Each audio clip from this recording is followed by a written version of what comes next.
David Lagercrantz heeft de zware taak op zich genomen om in de voetsporen van Stieg Larsson te treden en het vierde deel van de Millenniumreeks te schrijven. Een gesprek over het Millennium-universum, de reacties op het boek en zijn liefde voor Lisbeth Salander. Can you tell us first a little bit what this fourth sequel in the Millennium series is about? Well, it's about Lisbeth Salander and Mikael Blomqvist, and I think they will have some problems. Mikael Blomqvist needs a scoop because his paper's in a bit of a crisis, and Lisbeth Salander, you know, she always has her own agenda. And I can tell you that much, that she will actually hack the NSA.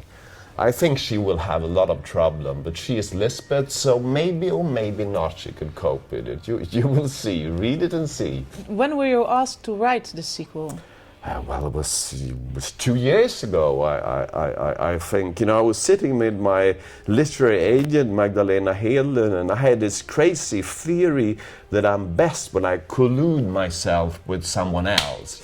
And I think she got this idea, and then the family, the state, and the publishing houses were starting to reading my book. And then they asked me, will you, David, write the fourth book in the Millennium series? And I sort of went, whoa. Yeah, did you instantly say yes, or? I think I had an instant fever in me. I felt an instant passion for it. It could be the magnitude of the project, but I think I'm at least in love in some way in Lisbeth Salander. What a character. Why? I mean, because, you know, my whole authorship I've been writing about this odd kind of sort of antisocial genius who refused to be a victim.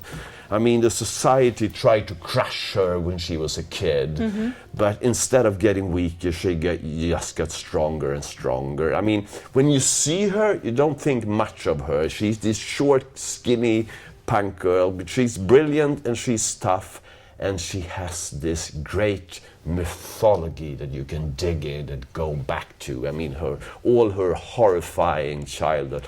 I think she is one of the, you know, greatest icon in popular culture, actually. I just love her.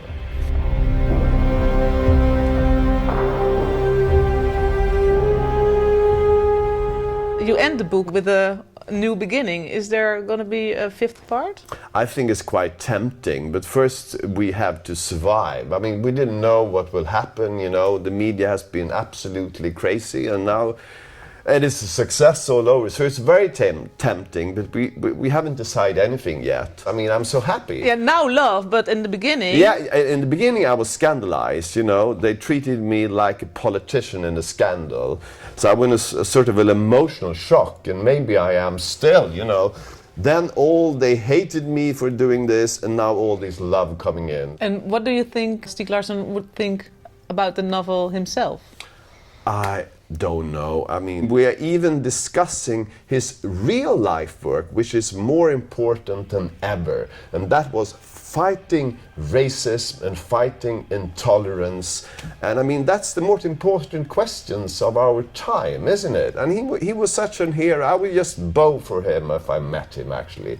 And he actually invented, I maybe think, one of the most iconic character ever in pop culture. And that's Lisbeth? That's Lisbeth, and that's great. And, you know, wow, what a girl.